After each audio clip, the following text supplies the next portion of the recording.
Christianity, one of the oldest and most influential faiths in human history, has been shaping the world for over 2,000 years. Born in Palestine through the teachings of Jesus Christ, this religion transformed from a small community into a vast belief system within its first centuries. Yet in the 11th century, it experienced a dramatic rupture. Christianity split into the Catholic and Orthodox churches. This division was not merely a religious matter. It was a storm fueled by theological debates, political intrigues, cultural differences, and personal ambitions. How did this happen? Why did a unified faith branch into two different paths? This was not just a separation, it was the epic story of humanity's struggle with faith, power, and identity. Christianity was founded in the first century by the apostles of Jesus Christ. His crucifixion and resurrection became the cornerstone of faith for his followers. The first Christians emerged as a small group within Jewish communities, but their message spread rapidly. The vast roads, ports, and cities of the Roman Empire allowed this new faith to reach all corners of the Mediterranean.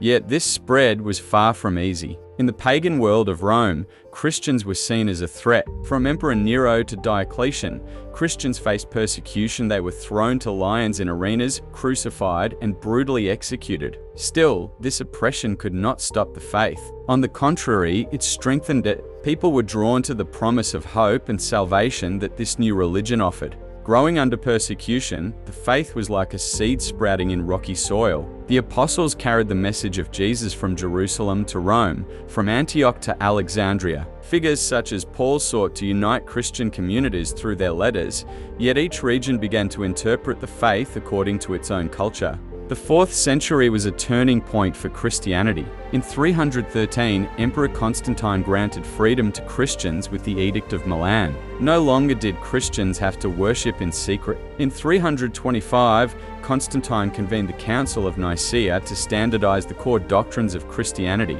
Issues such as the divinity of Jesus and the Holy Trinity Father, Son, and Holy Spirit were debated, and a unified system of belief was established. Constantine not only legalized Christianity but also made it the official religion of the empire. Constantinople rose as a new Christian capital, replacing Rome. Yet this unity was not as solid as it seemed. The empire's vast geography, along with its many languages, cultures, and traditions, began to create cracks within the church.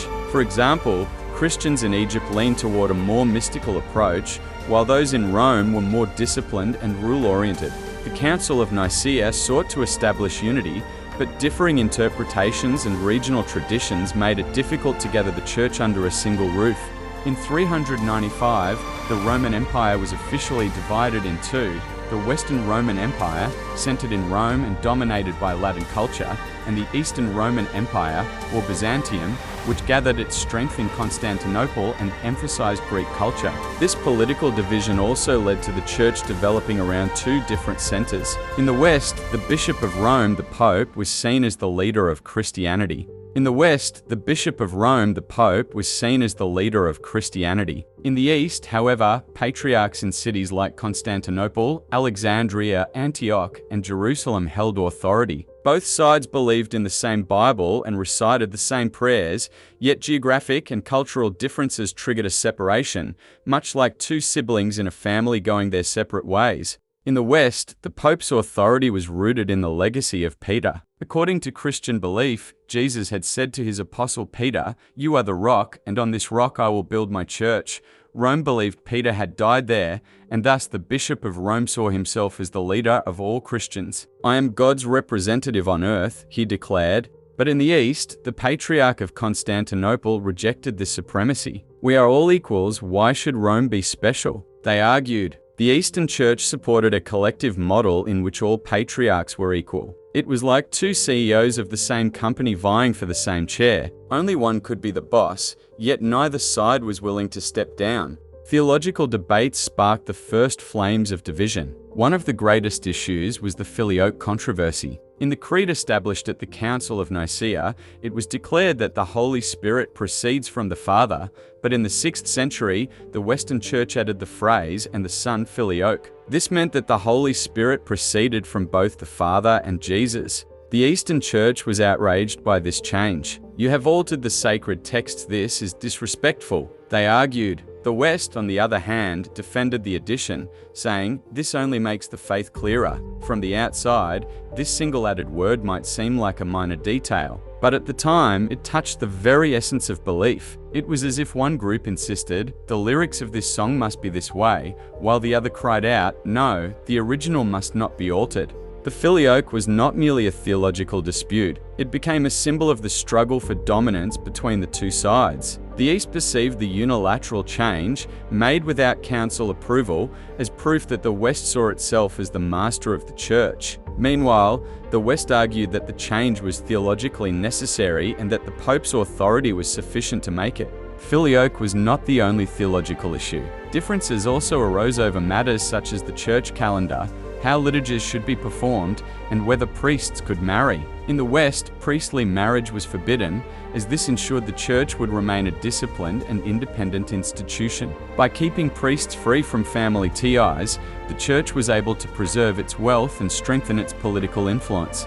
In the East, however, priests were allowed to marry, which helped them remain more integrated with society. They lived among the people, sharing their struggles and daily lives. In the West, liturgies were simpler and more rule-bound. The regulations were clear and the hierarchy was strict. In the East, by contrast, icons, mystical rituals, and elaborate ceremonies took center stage. Churches were adorned with golden mosaics, and the liturgies felt almost theatrical, full of emotion.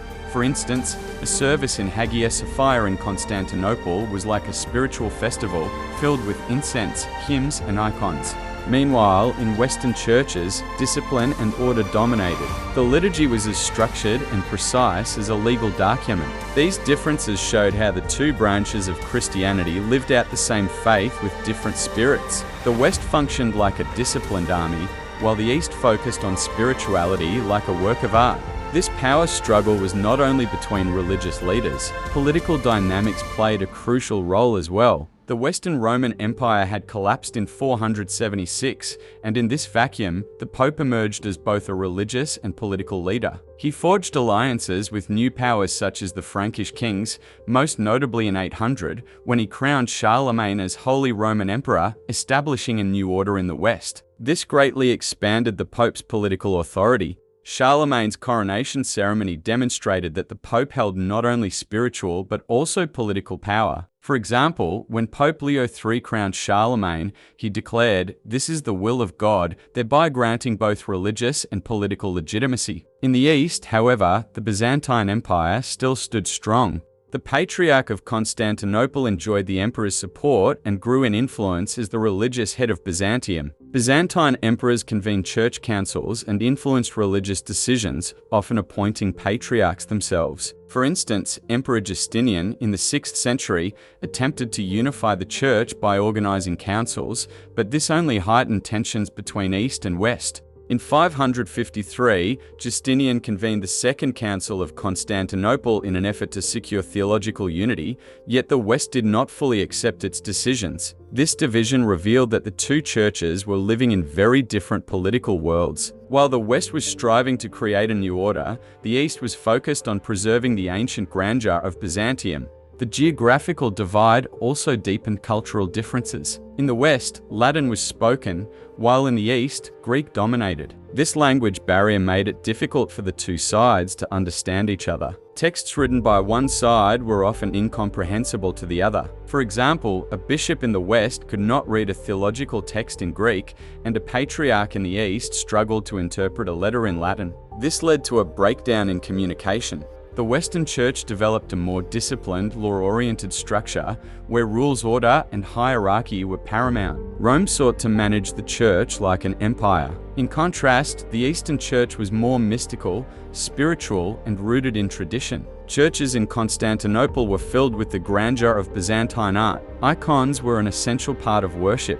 The West insisted everything must be written down, rules must be clear, while the East emphasized the spirit of faith matters more, there is no need for excessive rules. It was as if one side preferred to record every detail in a ledger, while the other chose to tell the story through the heart. For centuries, tensions had been building, and small but significant events eventually pushed them to the breaking point. In the 9th century, the Phocian Schism erupted. Patriarch Photius of Constantinople refused to recognize some of the Pope's decisions. In response, the Pope excommunicated him.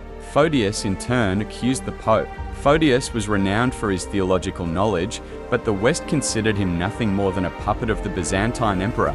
This crisis severely damaged the trust between the two sides. For instance, Photius wrote a manifesto opposing the Filioque, criticizing the West, but Rome dismissed it as a purely political maneuver. This was the first major rift between the churches. However, the true breaking point came in 1054. Pope Leo IX criticized Patriarch Michael Cerularius of Constantinople for certain religious practices. Michael, however, firmly rejected both the addition of Filioque and the Pope's claim to supremacy. With a sharp retort, he essentially said, "Mind your own affairs." In retaliation, the Pope sent envoys to Constantinople and declared Michael excommunicated. But Michael did not remain silent. He excommunicated the Pope in return.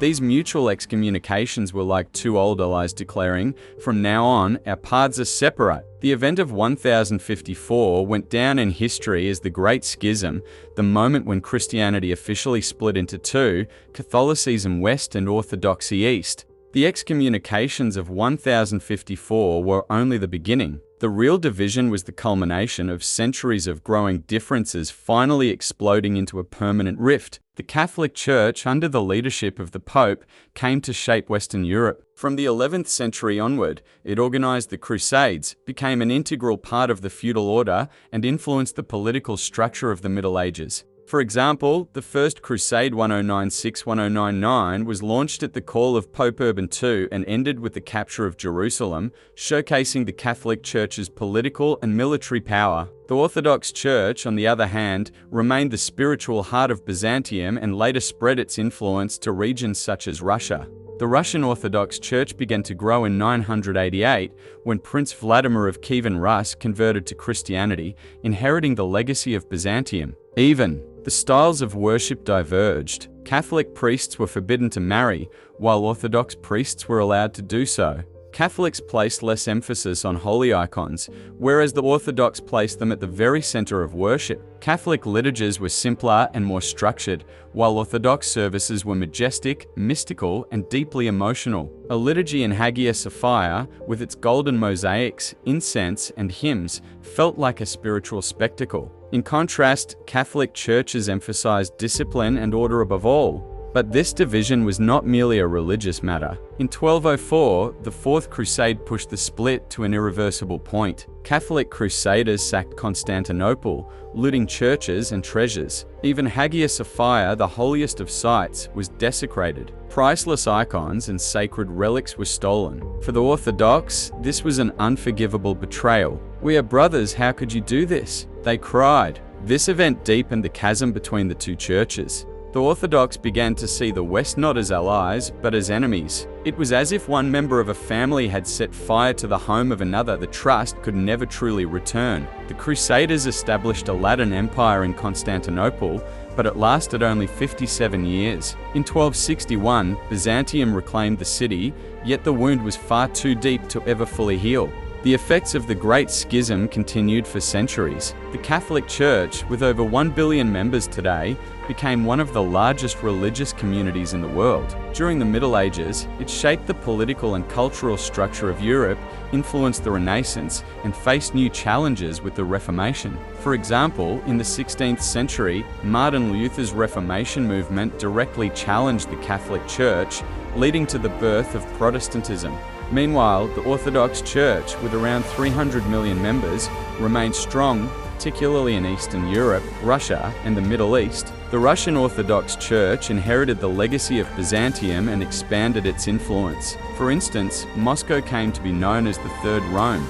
The Ottoman conquest of Constantinople in 1453 brought a new trial for the Orthodox Church, yet the Russian Orthodox Church carried on this heritage and preserved its spiritual authority. In the 20th century, efforts to soften this division began. In 1965, Pope Paul VI and Patriarch Athanagoras mutually lifted the excommunications of 1054. It was a symbolic yet powerful step. However, full unity still remains distant. Theological differences, particularly the issues of papal authority and the Filioque, remain unresolved. Cultural and historical wounds are not easily healed. For example, the Orthodox Church has not forgotten the sack of Constantinople in 1204. Still, dialogue continues as both churches strive to heal the wounds of the past. In 2016, Pope Francis and Patriarch Kirill of Moscow held a historic meeting in Cuba, the first time in centuries that the leaders of the two churches had come together. This encounter was a hopeful step, yet the path toward full unity is still long. This division is significant not only for Christianity, but also for human history. It shows how a belief can diverge into different paths. This story teaches us that differences can be overcome with understanding, but also that human egos can divide even faith.